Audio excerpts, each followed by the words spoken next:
Listener, we left off part one of this episode with Alex's sole focus on his business GCM, or Gym Challenge Meals, after building and selling his first business in what can only be described as a somewhat unfair end to a beautiful journey.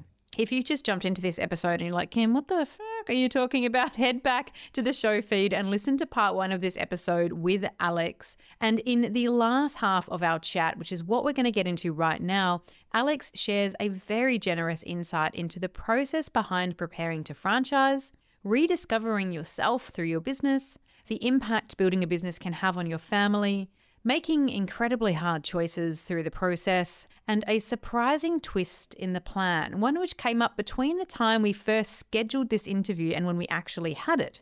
And make sure you keep listening to the very, very end of this episode, listener, because after Alex and I signed off from the interview portion, I'll be jumping back into your ears to share with you yet another twist and turn in Alex's journey that happened after we recorded this episode. It's powerful, it's real, and it's deeply personal. As fellow business owners, I know this story is going to get right into your heart. Let's get into it. So where did you then, that stage, you kind of got a little bit of relief from, the burdens of all the things that are happening, and you're growing Gym Challenge Meals. So what's been the growth plan for that side of your business? I always thought way back when it was a few meals and I knew that I was at the old jail, I knew that this concept of people not having enough time to eat healthy quality food, it wasn't just a Mount Gambier problem, it's a universal problem. Now, people are getting busier and busier and busier. And as work and cost of living escalates, people are working more, and generally fast food is generally poor, nutritious rubbish, and it leaves you feeling unmotivated, lethargic, flat. Whereas if there was a fast food alternative that was affordable, that left you feeling great, that could support you at the gym, but we quickly realized that it wasn't just gym people that this food appealed to. There's this whole range. Basically, if you're a human being with a pulse, you like to eat food and you care about yourself and you care about your family, then our food is for you. And the name Gym Challenge Meals, when I thought about the branding, it was Lisa at F45 said, look, Alex, you've taken over our group chat. You need to set up your own Facebook page. So I put literally, this is the time that went into the branding was, all right, these meals are people that go to the gym and they're doing a challenge. So Gym Challenge Meals. So the name is what we've become associated with here, GCN, but people think it's associated with gym meals, but we quickly realized it's food for everyone. And we have older customers who are, 60s, 70s in retirement homes that kids have moved out. They don't want to eat shit and they get boxes of our food. You've got young parents who the kids are stressing them out. They've got to cook for themselves, cook for their 3 fussy kids, and they end up eating like cold spaghetti off the side of a plate. This food is for them. This food cares about them enough that they can have something for themselves in the fridge. If you are going to the gym, you want to track your macros, it's perfect. So we realized from a growth point of view, there's so much here.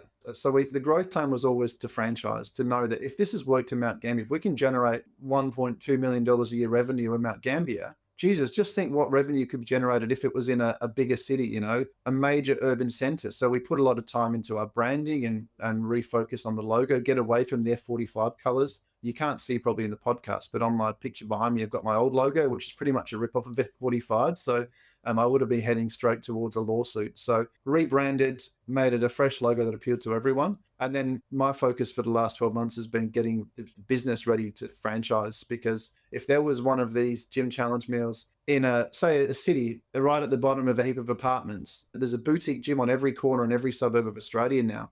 You've got a Strong on one corner, F45 on another, BFT somewhere else. You've got apartments, people that don't have time to cook. You can walk in, grab your smoothies, browse the meals on the shelves. I just know that this would work anywhere. It would actually be even more of a success in a bigger area. So for me, the growth plan was to franchise, and that would be to then let franchisees open their business with our systems and our processes and our recipes and our branding and kind of grow from there. So that was always the plan way back when I was planning to open my first shop.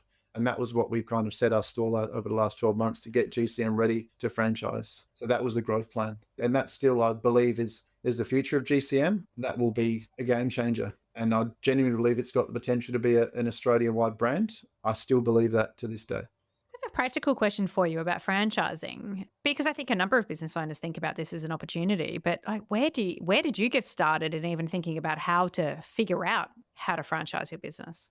I started the franchise process 2 months after I opened the store, and I did a lot of research online, and I came across a gentleman called James Corn, the Franchise Institute in Sydney. Had a call with him. I just did a Google search and a bit of research. He had a lot of experience setting up franchises from scratch, and he taught me through the process, basically getting all the legal stuff done. And it was a 6-month journey with him, working through understanding the business, recognizing who potential franchisees would be. You got to build a franchise operations manual basically from scratch, which is a big part of the process. But once it's done, once you've got the how to run your business, then everything can be systemized. So we use this business as like a guinea pig, things that need to be done differently to improved upon to run a more efficient franchise. And we've done that. So it was pretty ambitious to go think about franchise 3 years ago, but that gave me time to think, like, this is what I want to do. And it's always been the process of everything we do, try to make it franchise quality, make sure our branding's on point, make sure the quality of the food is consistent, make sure we are a level above, the My Muscle Chef and the U-Foods on the shelf, because we're we're a premium product. So we have to charge more. We can't sell our meals for $9.90. Just like gyms have, boutique gyms, people pay more for a Strong or an F45 franchise than they do for their 24-hour gym membership. Gym Challenge Meals is going to be a boutique brand. It's quality. So we're in that space where people can afford to spend $200 or $190 a week on meals for themselves. So yeah, franchising, it's a big process. It is a big process, but it's like everything. You just find out your processes one step at a time and just chip away at it. What do I need to do? What do I need to do? And just chip away. And then before you know it, you've built your operations manual and you're kind of ready to go. So you're there with your operations manual, ready to go. What's happening now for you? Well, what's happening now for me is when we first spoke to talk about coming on this podcast, to talk about the awesome journey of building the business, this little meal prep idea to now to being ready to franchise, a lot's changed for me in terms of where I'm at. And I was staring down the barrel of meetings with banks to get $200,000 overdrafts, because there's got to be a website rebuild, there's got to be advertising on franchise marketing, there's got to be all these things. And I've got 3 beautiful kids at home. I've got Archie, Henry, Audrey, I've got Kylie. And Henry asked me a question. It was just an innocent question, 8 years old. He just says it how he sees it. Dad, why do you always spend so much time at work? And it's because I have to do this, this, this, and this. He goes, but he was just asking the honest question. He said to me, he goes, I feel as though Gym Challenge Meals, Dad, is more important than us. And that hits you hard. Like that hits you in a place, in emotion. And this business journey, it's tough. Like it is tough navigating business. And I'm 43 years old and my priorities have to change, because I'm going to build this business. And in 4 or 5 years time, it's going to be multi-franchise business. And we're going to probably be able to build a pool house and have all this fancy shit. But I'm kind of missing the point of what is the most important thing in my life. And I realize that I don't have the energy and the capacity to give this business what it needs. And this business needs somebody that has that continued obsession, that all in nature. My staff need me to be the leader I need to be. And I probably felt the last 6 months, I'm not the leader I need to be. I am a bit burnt out. I'm tired. I'm exhausted. And the next step, frankly, scares me. Whereas I've always been fearless. All right, let's go next. For the first time ever, I realized I don't get this time back with my kids. And I came to a pretty big decision about a month ago that I'm going to put Gym Challenge Meals on the market. I'm going to step back. I'm going to prioritize my kids and my health. And I realize now what I need. And I just need to have a life where I can enjoy my kids, take a step back and just enjoy this blink of an eye time, the next 10 years I'll have with my kids before they're moved out. And then I can get back to taking over the world. But Kylie needs me to be a husband and not a stressed out ball of stress, which anyone in business knows it's tough. And she's worn a lot of that. She's worn a lot of the sleepless nights and the anxiety, the waking up in the middle of the night, the worry, the cool room breakdowns, and the not had a holiday for 2 years, and all these things that come with selling a part of yourself. It's a deal you make when you go down this path. But 7 years at Gym Challenge Meals, 5 years in these premises, it's time to hand over the reins. It's time to step back and let somebody take it to where it needs to go. They can put their own spin on it. But when I made that decision, it was just weight off my shoulders. I told my team, I told my staff, and they get it. It actually went on the market yesterday, so it's actually for sale now. And it's the right time for me to step back and understand that you can't get happier than happy. And I think I've been chasing I've been chasing this dream of building up this business, and I've completely reevaluated what success looks like. And that's been my biggest awakening is I've had it in front of me the whole time. I've got my family who care about me, who miss me, who love me, who need me. I can go and coach Henry's soccer and be there for my kids and kind of be normal. And being in businesses can be the most abnormal thing. You put yourself in places that people that aren't in business can't understand. And until you've been in it, you can't be judged. And this is probably the biggest thing I wanted to talk to you about today is that there's no fear in stepping back and acknowledging that you haven't got you're the biggest strength for the business, but I also recognize now I'm the biggest weakness in the business. If I'm not all in, this business isn't going to succeed. And my team need the leadership that I can't give them. And I've recognized that. And it's time to step aside gracefully, be very proud of what I've achieved. I've been self-employed for 16 years, but also realize that it's time to settle down, calm down, and just be quote unquote normal, whatever that looks like. And I'm excited. I don't know what the future holds, but I do know that I'm looking forward to being an employee for a while and just kind of being a little bit less stressed and figuring out who I am without this business frame of mind. Well, firstly, congratulations on the listing of your business, because that is a huge line in the sand and a huge step and an exciting step. And thank you for sharing it with our listeners as well, with such personal insight, because as we've talked about off air, it's a hugely valuable perspective to place on the journey of business ownership. I talk about this a lot in different formats, that business is often the personal growth experience that we need. There's many ways to push yourself to the edge in life, but I would argue that business does it in a way that is quite unique, no matter what that business looks like, whether you're operating as a micro business, as a solo entrepreneur, or whether you are preparing to franchise, whether you are running a 40 people agency, at a medium revenue level. It's this whole experience of going through business ownership is as much of a personal growth journey as anything else. And, that is the entire premise of this show, which is go into this in some way fear-filled and fearless at the same time, because that fear that you feel, that is you growing. That is you pushing yourself to your edge, and your edge isn't always those big success headlines of, exiting for 200 million or making, $100 million in one day, la, la, la. Whatever the big headline is, it's not about that. It's actually how you grow as a person. And I think there's so much power in recognizing I am ready to step away from this right now and make space for what's next, whether that's you at the start of the business, but now that's you now going, I'm ready to make space. I think that's incredible, powerful learning. It is. It's been a real awakening, and it's been a real realization that, I think I've said this, I hope I didn't say this earlier, but you can't get happier than happy.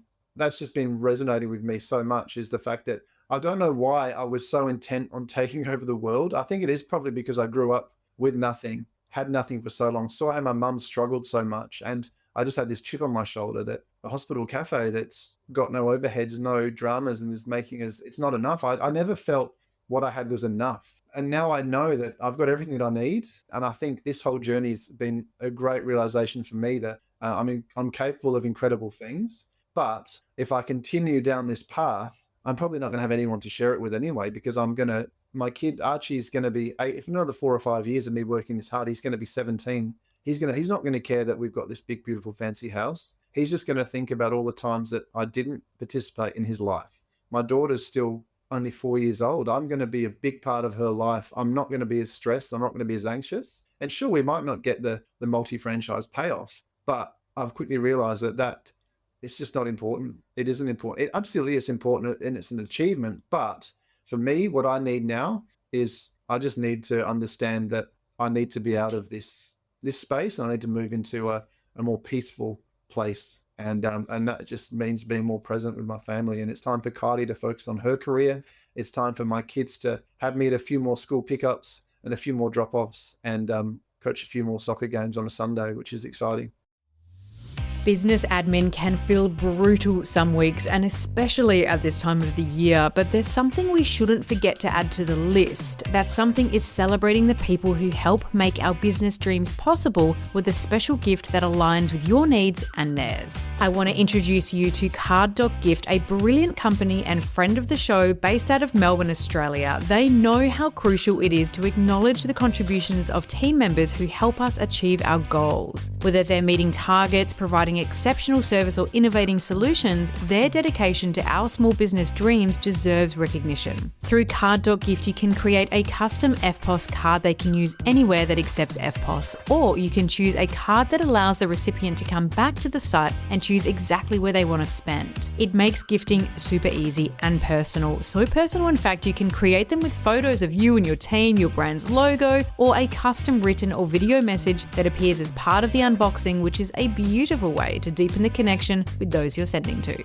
Card.Gift are all about reviving that personal touch so that every gift feels like a heartfelt gesture and not just a transaction. It's the perfect solution because you're giving a personal gift experience that's also super helpful right now because #Cozy lives. Order soon to receive your beautifully personalised physical card or schedule a delivery of your digital gift card to land in their inbox on June 30. We love a schedule and forget. So maybe it's your team you want to show gratitude to, your clients that you want to thank, or even just something fun for you. Pop Card.Gift into Google and enjoy a little unemployed and afraid discount by adding unemployed 10 at checkout for 10% off selected Visa, MasterCard, EFTPOS, and the Card.Gift swap card products. Big snaps to Card.Gift for making our end of financial year gifting easier and for supporting the show.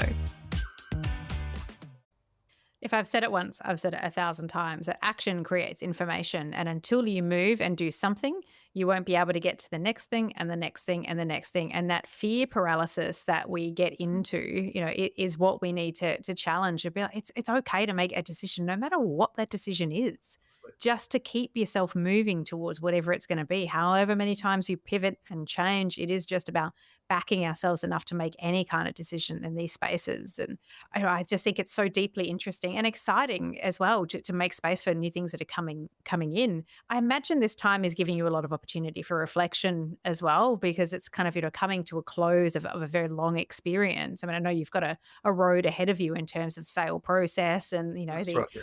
the emotional letting go that I'm sure you're going to experience as well. But is there anything that you think you might have done differently in hindsight? Oh, absolutely. There's a million things I would have done differently. In hindsight, right back to being at the hospital cafe, I would have recognized that I have a great opportunity to build a huge war chest instead of just like a bull at a gate. Right, this is what I'm doing. I was always very much, this is what I'm going to do. It's going to work regardless. I'm going to just move. But all I've ever done, everything I've ever done has been with the best intention and what I think is the best move at the time. And hindsight is wonderful. And there's many things, if you'd have known COVID was around the corner, things would have been done differently. But everything that has got me to where I am is the best of me is the worst of me. The business is everything it is because of me. And the business's failures or the business's shortcomings, both at the hospital and things that can be fixed here, they're also because of me as well. I can't blame COVID. I can't blame anyone else. The choices I've made, the things I have done, the things that are a success, the things that aren't quite as successful, they're because of me. The business is a reflection of you. And would I do anything differently? Absolutely. But I think we all would with the glory of hindsight. But I don't have any regrets. It would be quite easy to look back and think I should have done this, and this. But I think the most important thing for me for the first time ever is I'm not looking over my shoulder. I'm looking forward with a sense of uncertainty for the first time in that I'm no longer, franchising is on the horizon. It's now, life is on the horizon for me now, and stepping away from that is really exciting. And I don't know, I've probably forgotten who I am without Gym Challenge Meals. I'm so linked to this business. It's going to be quite strange to step out of that space and I'm looking forward to not have to worry about posting on social media or doing my marketing. I'm looking forward to just not having to, I'm happy to just get an old Nokia phone and throw this one in the bin and just going completely off grid and just doing the things that brought me joy before I was in the business whirlpool, back to reading and writing and playing music and exercising properly again, all those things that I can do when I'm going to have the space in my brain to let those things exist and not be just consumed with what's next. It's always been what's next. Whereas now it's just like pause, deep breath, what's next? as opposed to the million other things that I've got to do. So yeah, it's exciting. Do you think you might find yourself in a situation at some stage where you're like, hang on a minute, I might like to make something new? Have you left that door open?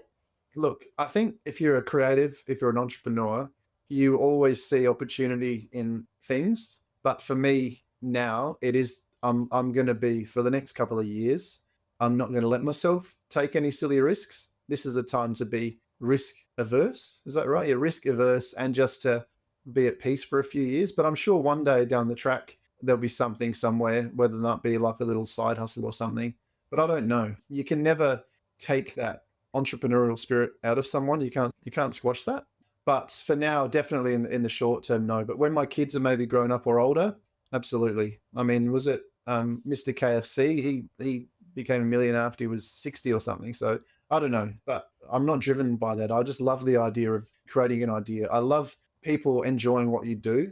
I got my most pleasure at the hospital cafe from just customers coming back after they've had a baby, or when I sold the business, the amount of emails I got from people saying, "Oh, you were there for me when we were going through a tough time, when our father passed away, or when my mother passed away, or we just remember how beautiful your cafe was, how beautiful your staff was." And the emails I got since we listed the business last night saying, "Done an incredible job. Thank you. Your food's helped me lose weight," or "Your food's helped me get my diabetes under control," and "Your food helped me through my birth of my first daughter. Thank you." Like that's why you do what you do. So I'm sure there's going to be something in the future for me that's going to be an opportunity where I have an opportunity to provide that value for someone again. But I was never driven by money. I don't know. I was driven by growing something. I love the process of creative. I love marketing. I love building a brand. I love talking about my business. But if I could do all of that without the trade-off for the stress that goes between the ears, and just my personality type is I overanalyze, I overthink, and I need to step out of that space. And I can't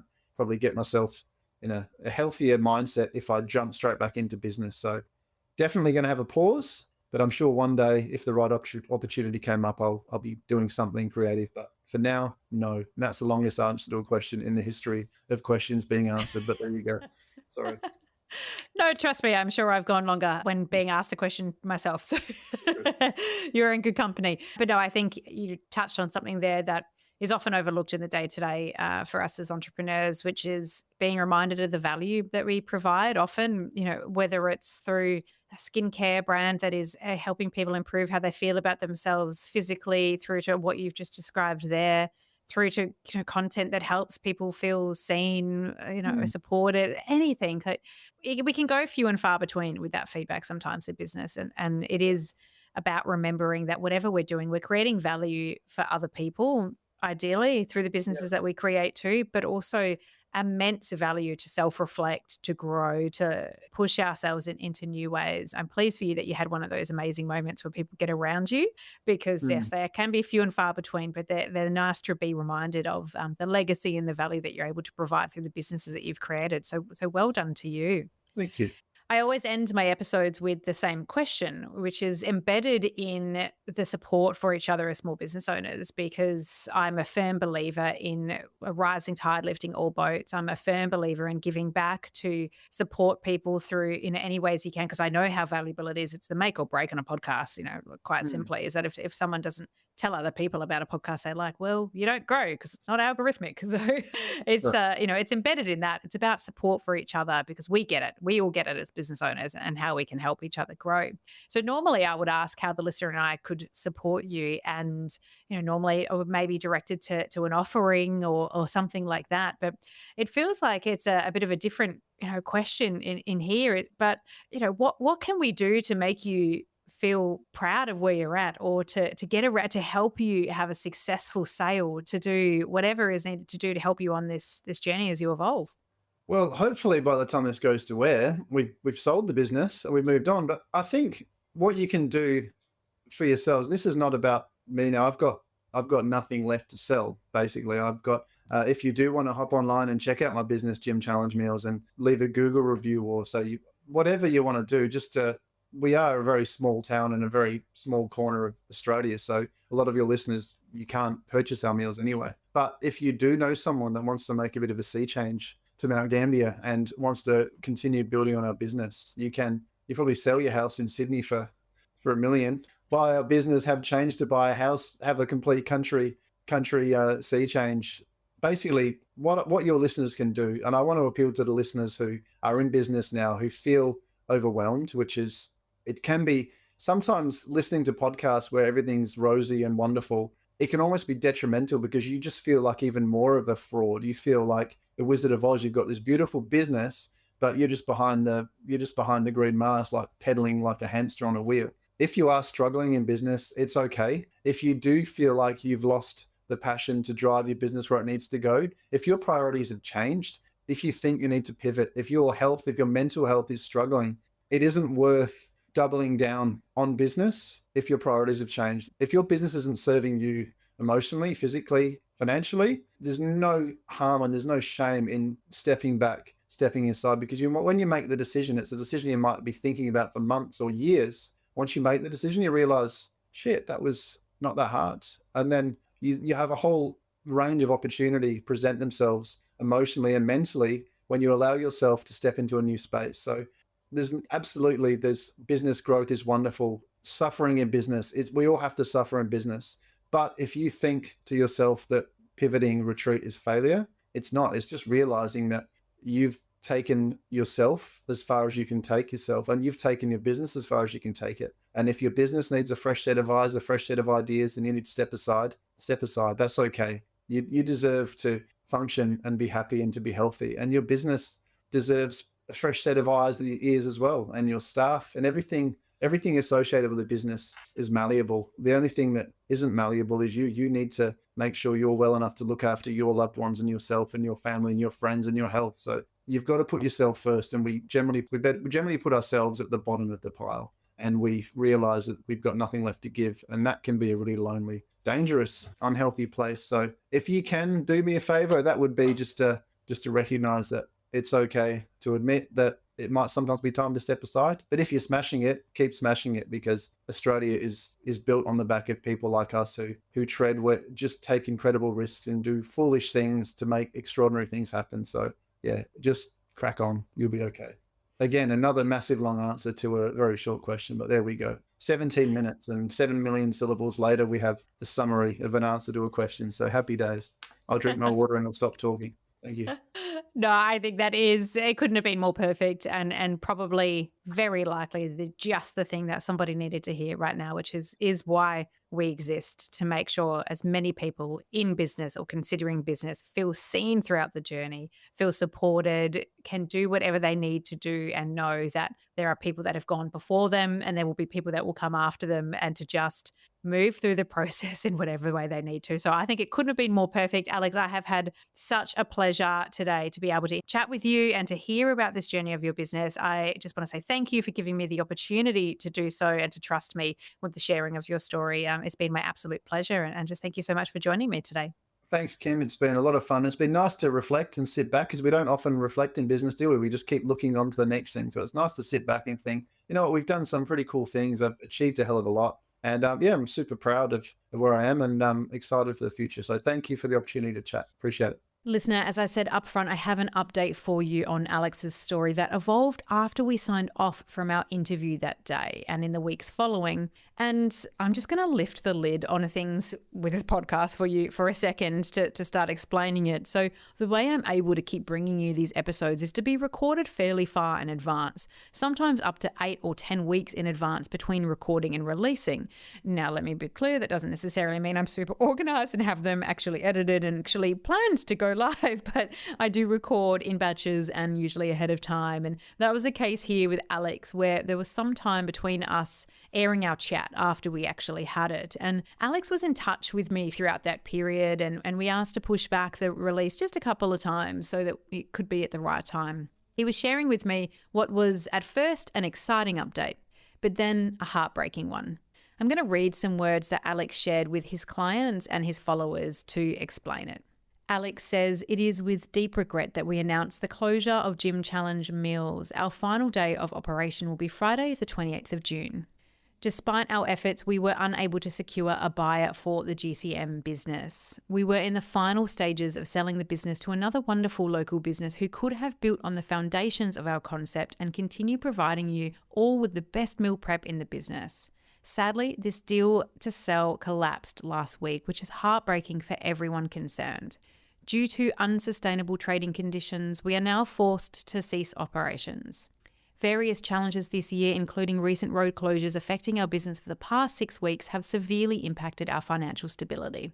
Our closure underscores the need for substantial government support at both federal and state levels to sustain the hospitality industry. We hope to sell the business assets over the coming weeks and still hold out hope that a buyer can see the value and potential in the premises for their own business concept.